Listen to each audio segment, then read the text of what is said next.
This is the first time where you have the government or the king paying for police. Before, the king paid for what? The king's guard and his army.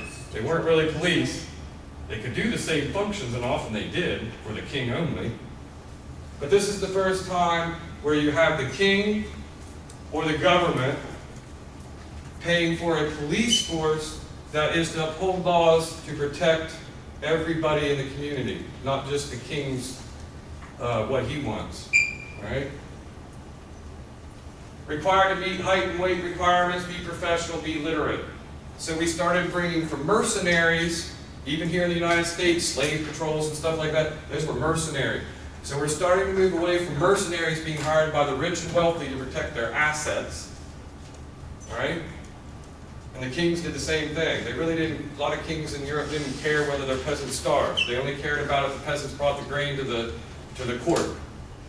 And so it could go into the royal court, and so that everybody in the royal court ate high on the hog while everybody outside starved. So we're getting away from that. And in police administration and supervision, we'll get into the 8 roles of police officers and the role of police in society. I have a little thing to go over with that.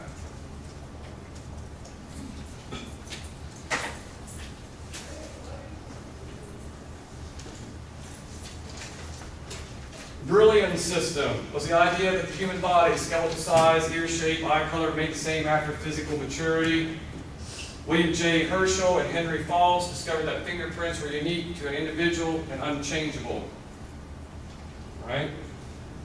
And when it comes to fingerprints, I want to tell you a little something. The FBI, they love to tell you that there is no way, and they'll tell you 2 things, 2 ways. No 2 people have the exact same fingerprint. They are correct. The second blurb that a lot of times the FBI will say, and they are wrong, and I've fought them on this right down the road here and told them you're wrong, and they're like, oh, roll their eyes, is that during actual investigations, and I can go to this Lollerby plane crash that happened in France. I think I got that right. It's not always in the field, am I going to get 5 digits or 10 digits plus a palm, right? We just had this in the Lockerbie. Is it Lockerbie? No, that's not the right one. Lockerbie? Anyway, there was a plane that crashed.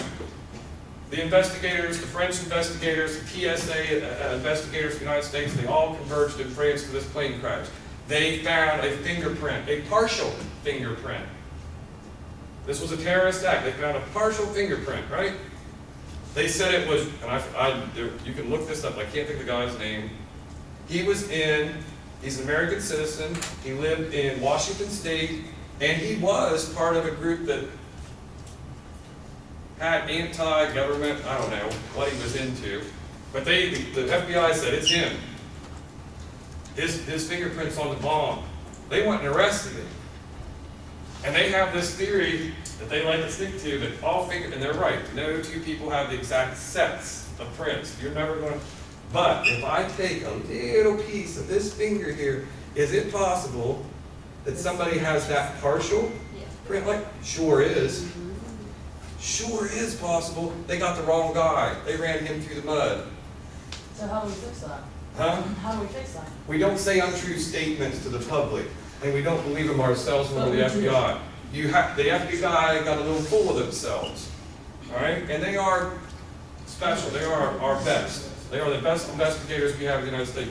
But they got a little full of themselves when they said there's nobody who can have partial print that's exactly the same. Oh crap, they were wrong on that. They learned their lesson. They don't like to admit it.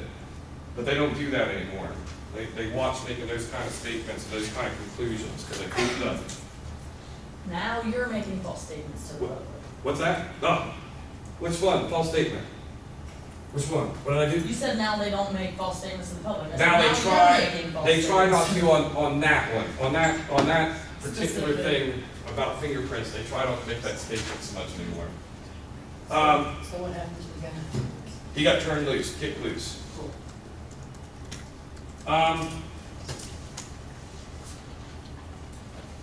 The London Metropolitan Police Department served the Greater London area.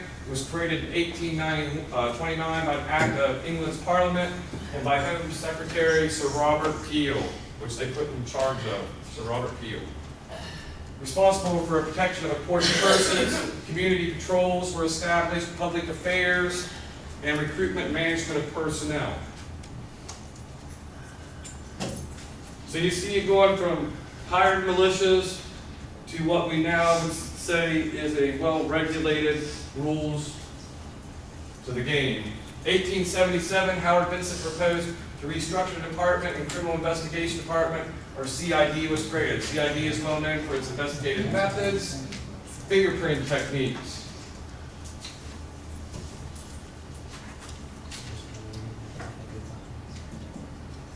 The westward movement of Americans into the frontier during the 19th century left many unprotected as the newly established law enforcement agencies were only in larger towns and cities.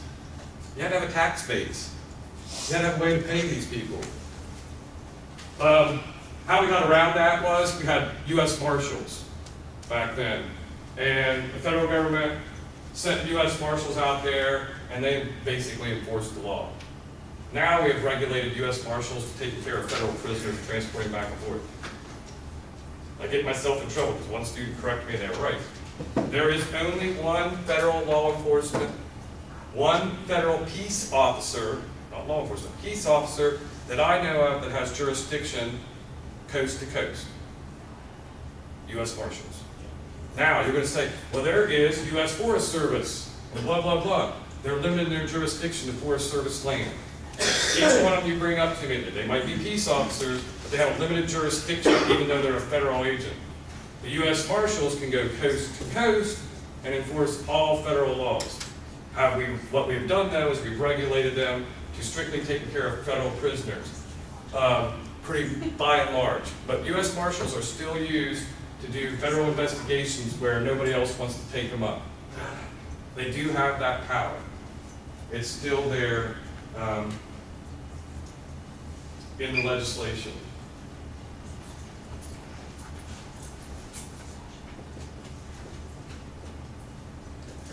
Professional law enforcement agencies were established in Boston in 1837, New York in 1844, and Philadelphia in 1854.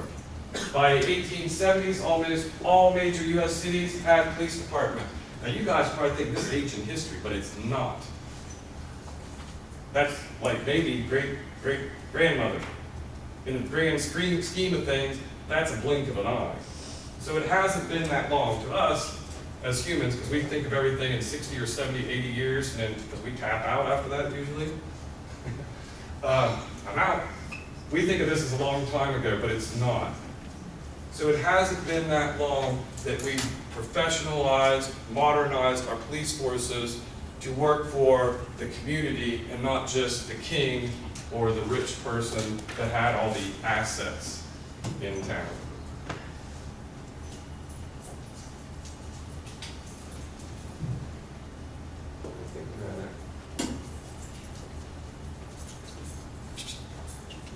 Classroom. On the desk there's a blue little cardboard cutout. I hate Roles of Police Society.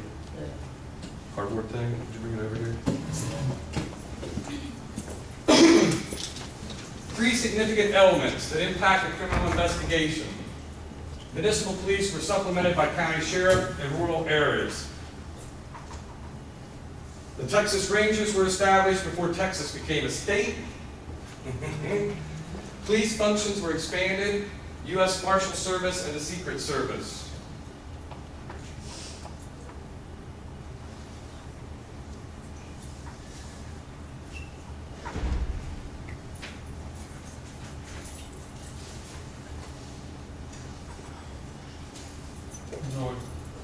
Why do they call them Texas Rangers if Texas wasn't established yet? Is there a reason for that? It was you know how we have the Louisiana Purchase? It was like, I think even, well, we're not on that. Yep. The reason is because back then territories went far and wide. The Louisiana Purchase was a whole, now it's divided up into many states. Texas was a region back then, but it hadn't become a state. Just like the Louisiana Purchase, that's what they call it. It wasn't a state, really didn't belong to the United States yet, because we had conquered and put our U.S. Troops out there, and they were still Indian, but we thought of it as ours, and we claimed it, but we hadn't occupied it and put boots on the ground and held it physically. So back then, Texas was a territory known as Texas, but it hadn't been made into a state yet. We hadn't got past the Mississippi River. Actually, it was done by Mexico. Yes. We It was, fought Mexicans for it. right, that's the whole Santa Ana, and Yeah. they claimed it, and they had boots on the ground there. We sat back here in Washington, said it was ours, and it really wasn't, but we said it was ours until our population started moving and we needed the space. It was like, it's ours, but you can squat on it, we don't care, but when we get there, we're taking it from you. And that was our thought, and that's exactly what we did. We waited till our population grew, and we started moving, and we needed it, and we wanted it, we took it. That's what we did to the Indians too. Exactly. Exactly. It was in the War 1812 of the Spanish, that was the Spanish-American War. Yep. But you all are correct. So things were evolving back then. And we think of that, to us, you sitting in here, that's ancient history, but it's not that long ago. In human civilization, it's a blink of an eye. Marshals is the oldest state law enforcement agency in the U.S., falls within the Texas Department of Public Safety, focus on major crime investigations, unsolved crime, public corruption, officer-involved shootings, and border security. So they didn't piddle around with bar fights, the local saloon. Right? That wasn't what they were. They could, but that's not what the governor put them in place for.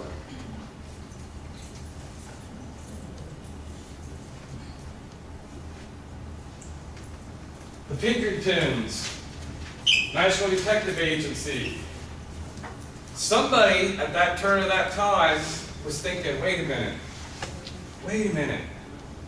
We used to be hired mercenaries, and I got paid well, and I didn't even have to bring the right person. Just as long as the person that paid me here thought that was the right person, I got my check. I don't even have to be that damn good. I just got to produce somebody so she feels better, and she can whip them at the post or do whatever she's going to do with them, and I get my money.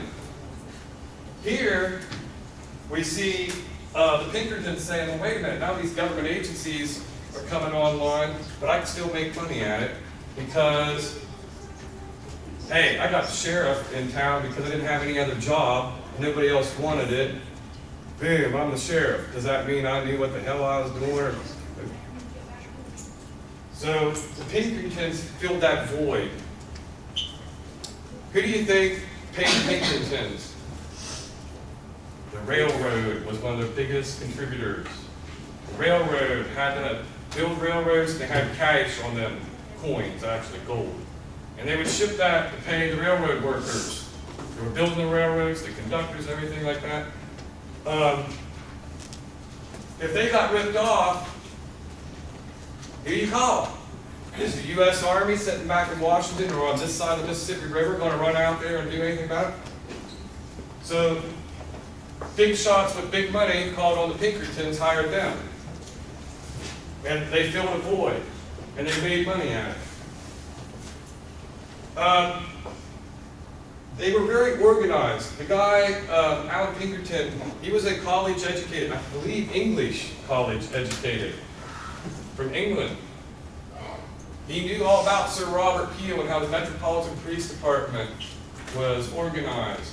And he brought that over to the Pinkertons. And the reason that's important is because back here we were just hiring sheriffs we didn't give. If they had any training or anything, it was pretty much, everybody in town was like, she should be the sheriff. Well, back then it would have never been a she, no offense, it would have been a he. But everybody thinks he should be the sheriff. Does he know anything about law? Nope. They didn't even know anything, they didn't even have any theories about law enforcement back then. Alan Pinkerton, through the Pinkerton Agency, showed how people that had an education made a difference in policing versus the common schmo that ended up with the job because he was the only one at the saloon that says, I'll be the sheriff of Timbuktu town out here in the West. The FBI adopted the same structure as Pinkertons.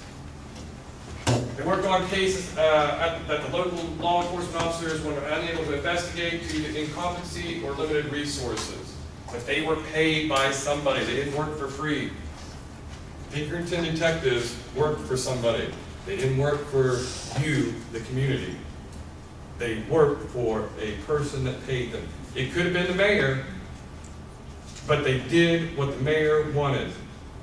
It wasn't about the community, it was about the person that paid them.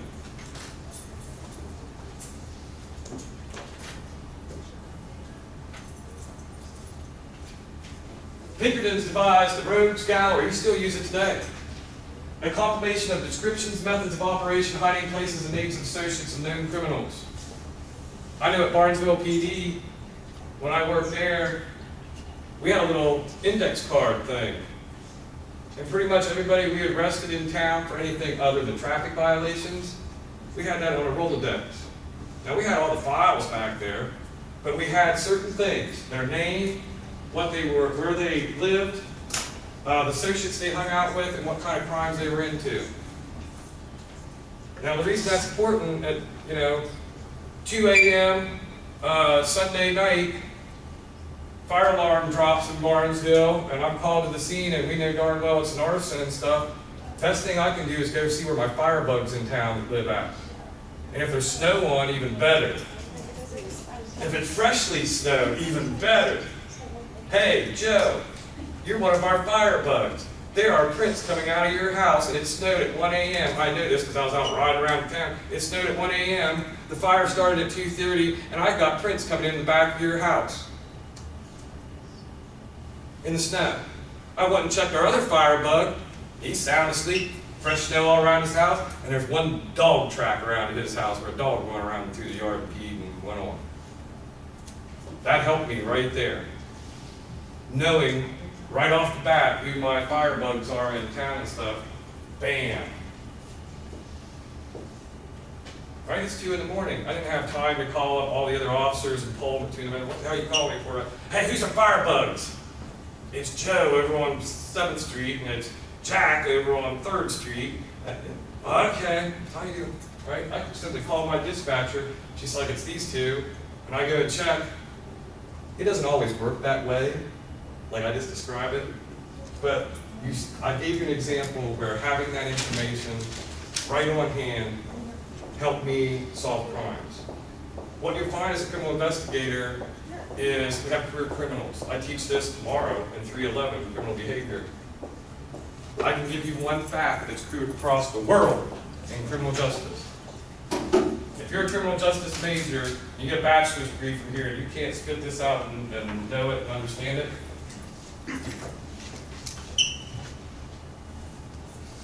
95% or higher, is that greater than or less than? Cuff me, I always flip flop. That's less You than. mean Yeah, you're It right. points to the loser. Points to the loser. Okay, so this would be 95% or greater than that, right? Yeah. Say it right? 95%, and this is a world statistic of violent, now here's the catch, not just crime, violent crime in the world is committed by who? Repeat Huh? offender. Repeat offender. Give me a little bit more than that. Covered crime. Oh, Men. that's not good. 95% of violent crime in the world is committed, it's even higher than that, it's actually 98. Reported crime, 95% of reported crime. Of all violent crime is men. You women don't create violent crime at the same numbers as men. Never heard that, have you? I see shocked looks on your face, big wide eyes. What the hell is he talking about? 95% of violent crime. The figure, we debate this, whether it's 98 or 95 or 94, 93, it's up there in the 90s. I'll just tell you that. We can debate, because year to year we can juggle the figures and kind of, but it's men. Men create violent crime. It's very, very, very rare that we have a black widow in our midst. We even have terms for them, like black widow. I'm really surprised at that. Now, notice I Not said gonna get personal. That's why Notice I think the said reported comes violent into play. crime. Surprisingly. Notice I Oh, said, it could get violent. right? But 95% of violent crime in the world, yes, do I have examples where I can tell you I've had to fight down some women, I was like, she was this big, and man, it was a fight. Took 3 of us officers, and then I took her over to the sheriff's office, she tore up the booking room over there, and they made fun of me on the way over, because I had her home, it's a long story. They carried her in, 6 big deputies like, oh, Brett, you think you look at this poor girl, what'd you do to her? And they're hollering, and she's like, he hurt me. They got her in the booking room, and I pulled away, and I'm driving back Interstate Barnesville, and my dispatcher says, give me a public service. So I get on my bag phone back then, in the 90s, a bag phone. I'm like, yeah, what's going on? I just got rid of Broomhilda. Yep, she's carrying up the booking room. Really? They're like, yep, she's got blood everywhere. I'm like, yes, that's what they get for making fun of me. Right? Well, what it was a mess. I'll tell you the story real quick.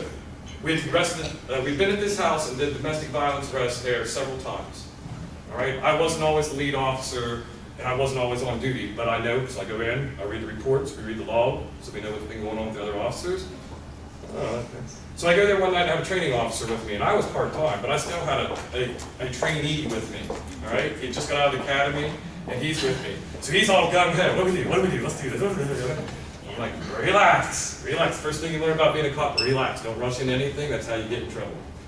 Take it slow and easy. Unless somebody's dying immediately and you can, relax. Don't rush into anything, it's a bad thing to do. So we get to the house, and instead he wants to knock the door, I'm like, oh, no, don't knock on that door. Windows right here, doors here. I see her running around with an ice tray, one of the big glass ones. She heaves it at it. And he's like, he doesn't do anything but cower the whole time. She's got a butcher knife. She gets back in the kitchen, right? She's got a butcher knife in her hand. I said, go ahead and knock on the door now. He knocks on the door. I'm still looking through the window. They got curtains up, you know, so they don't really notice me out there on their porch and it's dark with no light on. So I said, knock on the door now. He knocks on the door. She immediately lays all that stuff, comes up to the door, answers the door. He's I was like, oh, no. And she wanted that temporary protection order. It's a piece of paper. Maybe some of you know what that is. She wanted to sign that because I had my little clipboard there and there's that TPO on there. And she's like, and I said, can you come out here, ma'am? I need to talk to you.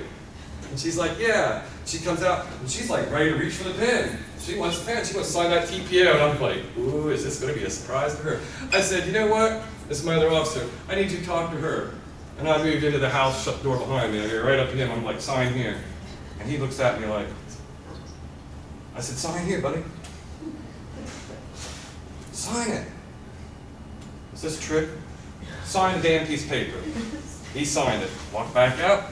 Cuff her up. She went ballistic right then and there. Went ballistic on him. I'm like, oh, the new guy too. She's short. She's a short little thing. She went ballistic on him. We ended up getting cuffs on her, take her back to the station. I'm filling out the paperwork, right? And basically, I'm doing the domestic violence charge and putting when I watch through the window, the who, what, where, why, when, how. And then we got to take her over to the over to the county jail and book her in, and I got to turn in that piece of paper over to the prosecutor's office right next door. He put a little mailbox so that when she goes to court the next day, which this was a Friday, so that means Monday, she go. Anyway, I got to shove that paper in there so the prosecutor picks it up. She asked to use the bathroom. I gotta pee! You gotta let me pee! I'm gonna pee my pants right here on your chair. You're gonna clean it up. Take her downstairs into our garage, and we have a bathroom there that prisoners are allowed to use. So I go in the bathroom, make sure there's nothing in there. So I thought. Check the room. The door is open against the wall. You know, the door opens to the wall. And I go in there and I look around, nothing in there. All right, you can go in and pee. So we're standing out there talking, oh, I can suddenly hear, open the door. She won't open the door. I have to kick the door in. She was really nice and happy about that. So I have to kick the door in, I get in there, and she's got foam coming out of her, and I turn 3 shades. I'm like, what the heck? Behind the door, I have to see it. Age 2000 toilet cleaner killer. Holy crap, she's gonna die on me. I'm done. Everybody in town's gonna hate me. I killed some little lady. You know? I look at him, I'm like, shove her in the car. We shove her in the cruiser, and I come flying back out of the city building, lights and siren, all right, woo, woo, woo. And everybody in town's like, what the hell is going on? I floored it through town out to the hospital, I'm dragging her out, she's still foam coming out of my, I'm like,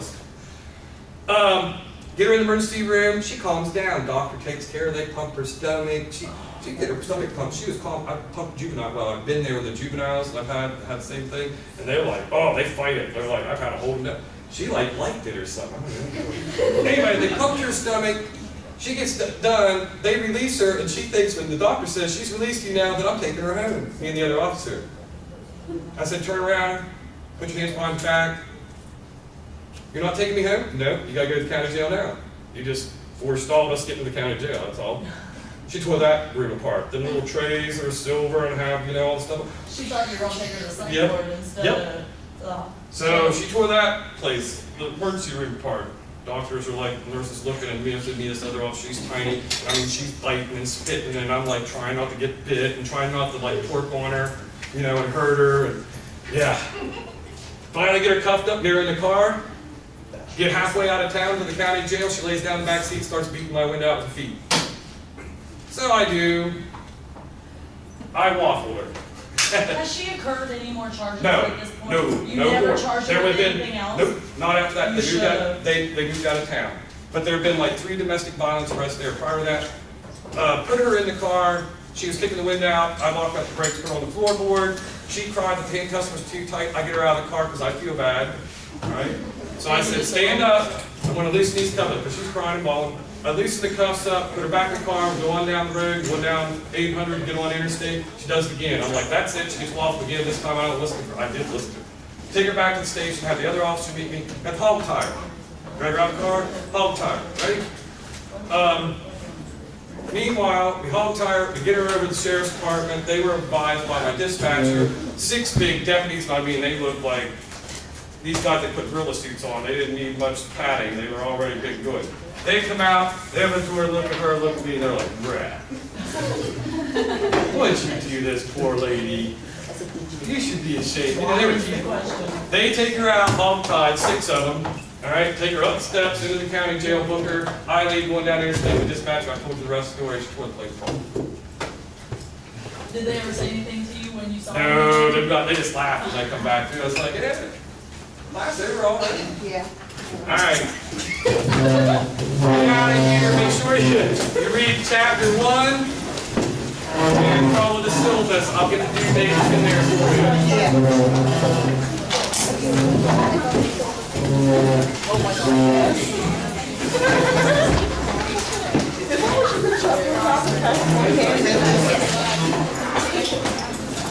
They don't go longer than this, it's on the future about it.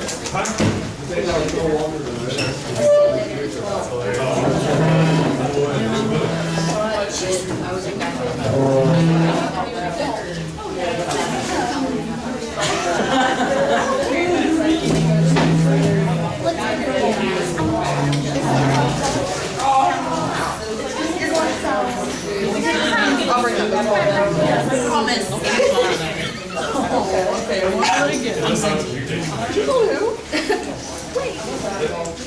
Yeah, they're all, your discussions will be on Fridays. Look directly at Your assignments by Sunday. At midnight. Your new chapter. But yeah, it's Your not, new book open it's not Sunday supposed to be out at longer. noon. Besides not this one, because it still pulls down again, see the, Yeah, 1 and 2, there's 2 discussions. that's fine. 1.1 is like put your name. Yeah. What is your assignments, the PowerPoint? There's no assignments in week 1. You'll see them as the weeks reveal themselves, like on Sunday at noon, the next chapter, week, whatever reveals itself, it will tell you whether there's an assignment in there. There's only 3 assignments for the whole course. Okay. Assignments, not quizzes, midterms, or final. Right. Assignments. So the timeline, will it due this week? Yes, The timeline, the Should be. quiz, and the discussion is all yes, should be due this due week? by Sunday. Okay. Because I'll probably go over the timelines in class, I'll show some of them, be like, this is a better one, this is not too good. All right, I gotta turn this off. You students for chemistry can come on in.